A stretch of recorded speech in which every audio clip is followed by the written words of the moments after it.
مفيش بقى احلى ولا ألذ من الجمال اللي احنا شايفينه مع بعض ده، علشان نعمله في الصيف ويرطب كده علينا في الجو الحر اللي احنا فيه.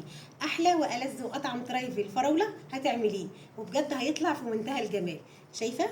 حلو جدا. عملناه بطريقه سهله وبسيطه. يلا بينا بقى نشوف الجمال اللي قدامنا ده كله عملناه ازاي وطلع كده بالشكل اللي احنا شايفينه ده. تعالوا بقى شوفوا لي كده احلى طبقات. بصوا بصوا يا جماعه، شايفين الكيكه؟ عايزه اقول لكم دايبه وشربت بقى كده من الصوص وشربت من الكريمه، وطعمها في حته تانية خالص. بجد خطير. عايزاكي بقى تجربيه وتقولي لي رايك فيه ايه، وانا متاكده ان هو هيعجبك. لازم تجربي الحاله ده لانه حلو جدا. هنحتاج كوبايه من الكريمه دي، كريمه خام. هنحتاج كده كوبايه. هنزل كده بالكريمه. هحتاج كمان معاها كوبايه من اللبن الساقع، يا ريت اللبن كمان يكون ساقع ومتلج. هنزل كده باللبن مع الكريمه. هحتاج كمان 3 معالق من السكر البودر. ممكن كمان بدل اللبن تضيفوا ميه. انا هضرب دلوقتي الكريمه بتاعتي، وهبدا بقى اضرب الكريمه بالشكل ده. وبكده خلاص نكون بقى ضربنا الكريمه بتاعتنا وطلع قوامها بالجمال اللي احنا شايفينه مع بعض ده.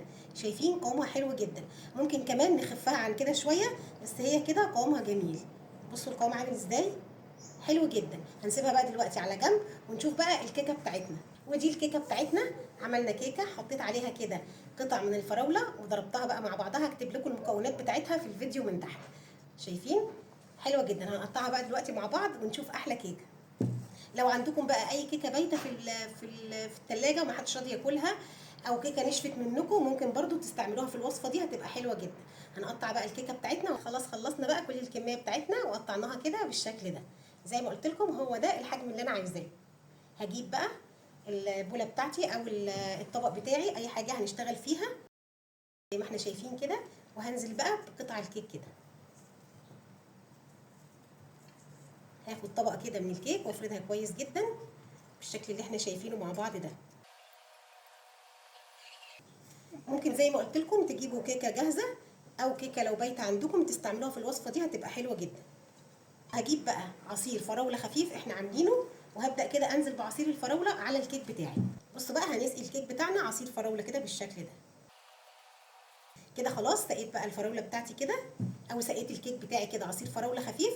هنجيب بقى الطبقه الثانيه ونبدا نحط الكريمه بتاعتنا، هي الطبقه الثانيه. ننزل بقى بنص كميه الكريمه بتاعتنا بالشكل اللي احنا شايفينه ده. هنزل كده بطبقه حلوه من الكريمه. افرد الكريمه بتاعتي كده زي ما احنا شايفين. بصوا قوام الكريمه عامل ازاي، هيتفرد معايا بكل سهوله عشان قوامها حلو جدا. شايفين؟ حطيت كده طبقه الكريمه بتاعتي فوق الكيك، وهبدا بقى انزل بقطع فراوله. انا مقطعه الفراوله ومجهزاها كده بالشكل ده.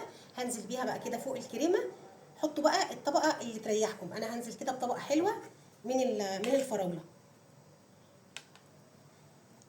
انزل كده بطبقه الكيك الحلوه دي فوق الفراوله بالشكل ده.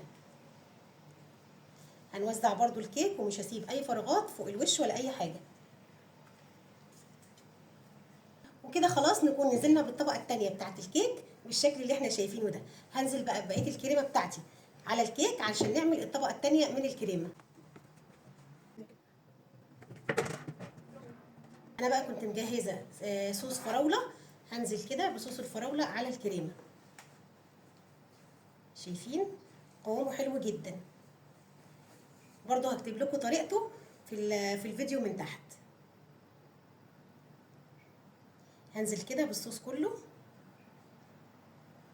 هجيب بقى الكيس بتاع الحلواني حطيت فيه بقيه الكريمه بتاعتنا، وهبدا كده ازوق الطبق بتاعي بالشكل ده. هعمل وحدات كده من الكريمه او فسطانات كده من الكريمه زي ما احنا شايفين مع بعض.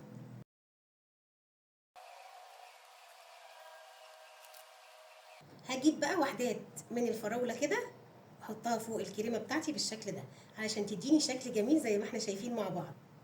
بصوا شكلها حلو جدا. شوفوا لي بقى الجمال والحلاوه دي. بصوا يا جماعه، شايفين؟ بصوا شايفين الطاجن بتاعنا عامل ازاي؟ احلى والذ حاجه حلوه ممكن تعملوها، سهله وبسيطه، وطعمها بقى مش قادره اقول لكم حلوه قد ايه.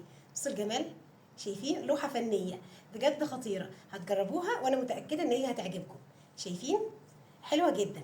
هنحطها بس في التلاجة كده شويه، يا دوبك ساعه او ساعه ونص تجمد كده والطعم كله ياخد كده من بعضه، وبعدين نطلعها نقدمها مع بعض. بصوا بقى، شوفوا لي بقى الجمال، وشوفوا لي بقى القطعه بتاعتنا عامله ازاي. شايفين؟ حلوه جدا. ولا الطبقات بقى مش قادره اقول لكم الطبقات جميله قد ايه. بصوا شايفين الترايفل بتاعنا عامل ازاي؟ شايفين الطبقات بتاعتنا عامله ازاي؟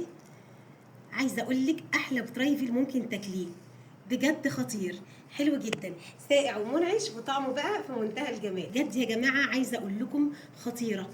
الكيكه دايبه كده واخده بقى من طعم الكريمه وطعم كمان الصوص اللي احنا حاطيناه. بسم الله وندوق. جربيه بقى وما تنسيش تقولي لي رايك في التعليقات، ما تنسيش كمان تقولي لي بتتابعيني منين، وما تنسيش بقى اهم حاجه اللايك والشير.